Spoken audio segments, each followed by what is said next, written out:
Perkenalkan, nama saya Chandika Devaria. Di sini saya sedikit mau menjelaskan dengan salah satu pengertian kognitivisme. Pengertian kognitivisme. Di sini aku sedikit mau menjelaskan ya, yaitu pengertian kognitivisme adalah dalam sebuah teori yang dimana kita belajar juga yang akan menekankan pada suatu proses belajar dalam pemikiran dalam diri kita maupun dalam diri seseorang yang menurut dalam teori itu, belajar bukan hanya soal meniru atau membentuk dalam kebiasaan kita, tapi kita juga memiliki seperti seperti dalam behaviorisme lah. Itu juga merupakan proses secara keaktifan mengelola informasi-informasi yang akan memahami dalam mengingat maupun menghubungkan pengetahuan secara tidak lama maupun tidak secara pengetahuan baru itu tersebut. Nah, itu juga bisa fokus dalam lebih baik yang dimana bagaimana cara seseorang itu belajar maupun bukan hanya hasilnya saja, tapi kita juga memiliki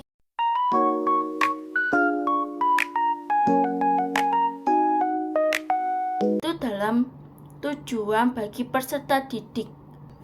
Nah, di mana menurut Suhardi tahun 2018 itu juga yang di dalam bukunya melakukan belajar secara pembelajaran pendidikan dalam peran itu hal yang sangat penting bagi kita. Itu juga bisa membentuk atau membantu siswa memperoleh pengetahuan yang lebih luas maupun memanfaatkan secara dalam kehidupannya sehari-hari. Jadi kita tuh melakukan kehidupan sehari-hari itu juga bisa memanfaatkan kita kayak seperti belajar maupun itu intinya. Terus di sini itu aku sedikit menjelaskan guru maupun dosen itu tidak hanya sekedar menyampaikan materi-materinya saja, tetapi juga mereka memahami permaterinya apa yang kita diajarkan ke besok pada siswanya itu untuk memotivasikan atau mengarahkan dan membimbing siswa kita. Nah, itu untuk membantu memperkembangkan secara menyeluruh bagi siswa itu, yaitu mengembangkan kecerdasan yang dimana semakin banyaknya siswa belajar itu semakin berkembang pula cara berpikir mereka. Jadi yang dimana siswa kalau misalnya belajar ya kan itu kan pasti akan berkembang kan, kayak oh iya nanti ini kayak pola cara pemikirannya itu langsung berkembang gitu loh. Nah, terus ada beberapa yaitu guru yang dimana memberikan informasi atau secara pengetahuan yang secara relevan agar siswa mampu menghubungkan dalam teori-teori dengan praktek secara nyata itu pasti ada kan. Nah, itu contohnya tuh seperti ada pembelajaran matematika yang dimana tidak hanya berhenti dalam hitung-hitungan angka saja, tetapi juga diterapkan secara belajar atau mengatur keuangan secara langsung dalam kehidupan sehari-hari kita. Kayak misalnya kita beli nasgor, kita kan ya bayar nanti itu kembali. Nah, itu juga sama aja kayak mengatur ke dalam secara keuangan. Dan itu juga bisa dan itu juga tidak hanya dalam soal IQ aja, tetapi juga proses kritis dan kreatifnya juga. Dan meningkatkan kemampuan akademik, membangun karakter, yang dimana pendidikan bertujuan meningkatkan presentasi akademik itu pasti ada kan. Kayak misalnya nih membaca, menulis, maupun berhitung-hitung dalam memahami secara pembelajaran. Jadi kita akan memahami pembelajaran itu tersebut. Tetapi lebih dari itu saja ya. Tetapi pendidikan itu juga memiliki bentuk secara karakter maupun agar siswa itu mempunyai karakter membentuk karakter agar siswa menjadi pribadi yang lebih disiplin, bertanggung jawab, sopan. Jadi dia tuh kayak harus mempunyai secara inisiatifnya sendiri lah. Terus ada beberapa yaitu, dengan begitu peserta didik tuh tidak hanya kecerdasannya saja dalam secara akademik, tapi juga memiliki kecerdasan secara moral dan sosial. Jadi kalau menurut aku secara itu ya. Ini saya akan melanjutkan tujuan yang ketiga, yakni kreatif. Kreatif memiliki arti bahwa kita sebagai pendidik harus bisa membantu siswa agar lebih dapat menyalurkan ide dan bakat mereka. Jadi tidak hanya mengikuti pembelajaran di kelas saja, namun juga aktif dalam kegiatan kelas dan juga bisa menyalurkan kemampuan yang mereka miliki. Video ini menunjukkan bahwa guru di Cina memiliki cara kreatif agar anak murid yang pendiam di kelasnya dapat berbaur dan bermain dengan temannya dengan cara memanggil murid itu untuk memilih salah satu kertas. Jika isinya kosong, maka mereka dapat bermain di luar kelas. Agar caranya berhasil, ia mengosongi semua kertas agar mereka dapat bermain bersama dengan anak laki-laki tersebut. Hal ini dapat menumbuhkan kepercayaan dirinya, ia merasa diterima dan ia dapat menyalurkan ide-ide serta. Lalu yang keempat, yakni mandiri atau disiplin. Memiliki tujuan agar siswa dapat disiplin atau mandiri saat berada di luar lingkungan sekolah. Dapat diterapkan seperti contoh bahwa siswa dapat mengatur jadwal belajarnya sendiri, lalu belajar gratis setiap hari, dan juga tidak terlalu bergantung dengan orang lain. Kalian tahu nggak sih siapa aja tokoh-tokoh penting di balik teori belajar kognitif? So, di teori belajar kognitif ini yang memiliki banyak sekali tokoh. Namun, saya ambil 3 aja biar teman-teman gampang dan mudah diingat. Jadi yang pertama ada Jean Piaget, Lev Vygotsky, dan Jeremy Bernard. Menurut Jean Piaget, belajar dikatakan berhasil apabila disesuaikan dengan peserta didik, serta bahasa dengan cara berpikir anak kecil dengan orang dewasa itu pastinya berbeda. Kita ambil contoh seorang mahasiswa dengan anak SD itu pastinya berbeda, mulai dari cara berinisiatif dan berani bersuara. Dan menurut beliau, proses belajar itu dibagi menjadi 3. Apa aja sih? Jadi yang pertama ada asimilasi, akomodasi, dan yang terakhir ada ekuilibrasi. Yang asimilasi ini proses pengintegrasian informasi baru kepada informasi yang sudah ada. Misalnya, seorang murid tahu struktur perkalian, penjumlahan, dan segala macam. Tapi, seorang guru yang akan mengajari kelas akan membagikan pengetahuan tentang pengurangan. Nah, itu merupakan proses asimilasi. Untuk yang kedua, yaitu proses akomodasi, proses yang penyesuaian dalam situasi yang baru.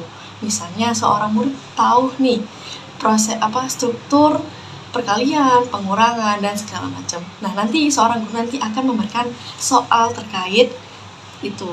Dan yang terakhir ada ekuilibrasi, yaitu proses penyesuaian yang berkesinambungan antara akomodasi dan asimilasi.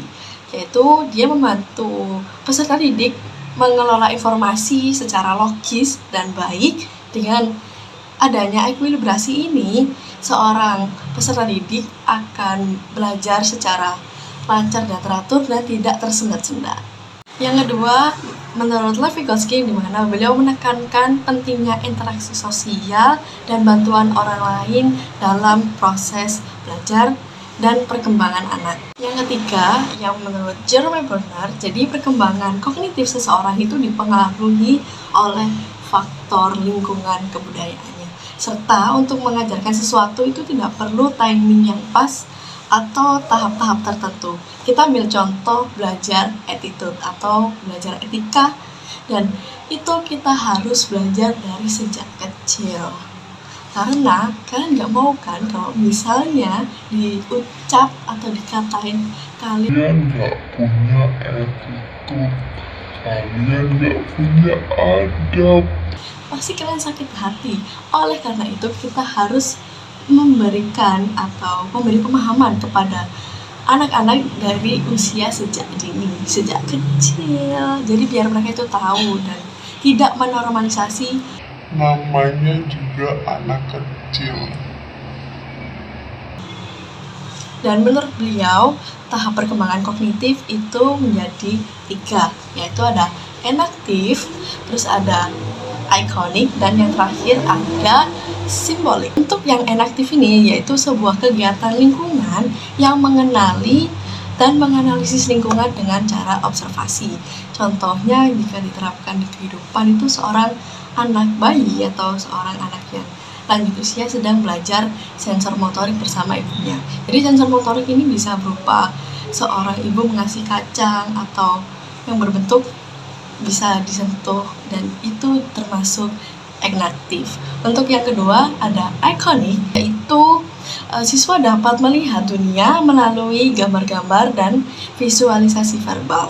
Yang terakhir, yang ketiga, ada simbolik. Nah, simbolik ini siswa mempunyai gagasan secara abstrak, logika, serta penggunaan simbol.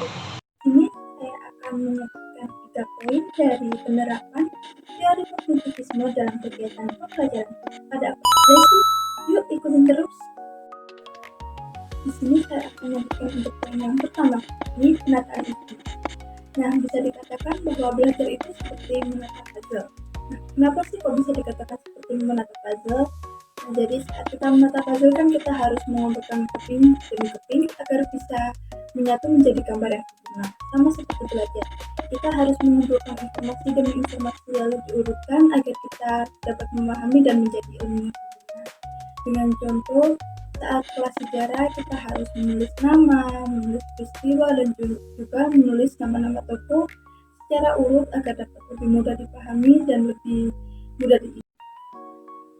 Lalu poin yang kedua yakni reorganisasi perseptual, atau kita dapat mengubah cara pandang pemahaman yang lama dengan pemahaman yang terbaru. Dengan contoh, dulu waktu kecil kita kan mengira bahwa bumi itu datar ya, lalu saat besar atau beriring waktu kita mendapatkan pemahaman baru bahwa bumi itu bulat.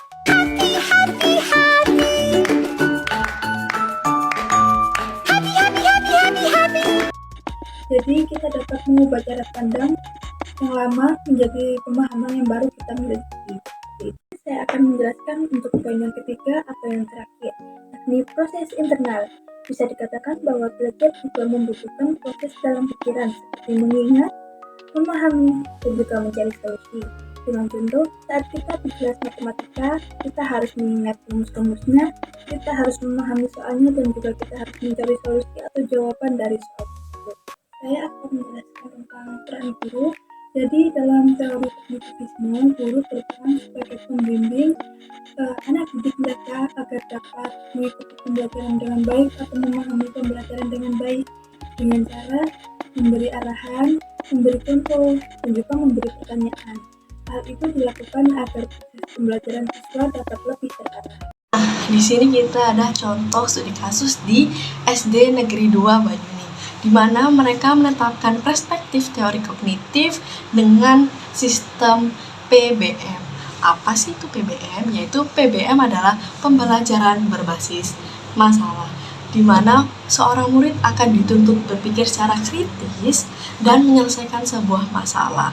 Yang pastinya mereka nggak akan sendiri dong, ada seorang guru yang menjadi fasilitator mereka. Karena kalau mereka sendiri bakal, Ayah, ini arahnya kemana? jadi mereka nggak sendiri. Dan yang penelitian ini di mapel matematika. And the moment of truth, hasil akhir dari penelitian tersebut, di mana siswa jadi aktif berdiskusi, berani bertanya, berpikir kritis, serta mereka juga bersemangat pada saat mengerjakan tugas. Selamat mengadakan sapu pengaman. berjuang. Terima kasih. Sukses.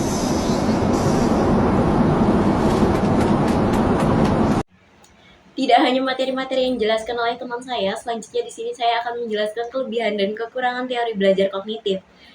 Berikutnya ada kelebihan yang menjadikan siswa lebih kreatif dan mandiri, serta siswa dapat memahami materi-materi yang diajarkan di tingkat pendidikan seperti di sekolah serta di perguruan tinggi lebih gampang dan mudah untuk menjadi suatu bahan belajar secara lebih rinci. Selanjutnya ada kekurangan. Kekurangan yang dimana teori menyeluruh untuk semua tingkat pendidikan, sulit dipraktikkan, serta siswa-siswa tidak dapat mempraktikkan secara rinci dan tidak dapat untuk mudah memahami prinsip-prinsipnya. Selanjutnya ada inteligensi, yang dimana kemampuan seorang siswa untuk belajar dari pengalaman dan berusaha menyelesaikan masalah itu sendiri sulit untuk diselesaikan dan mudah dipahami.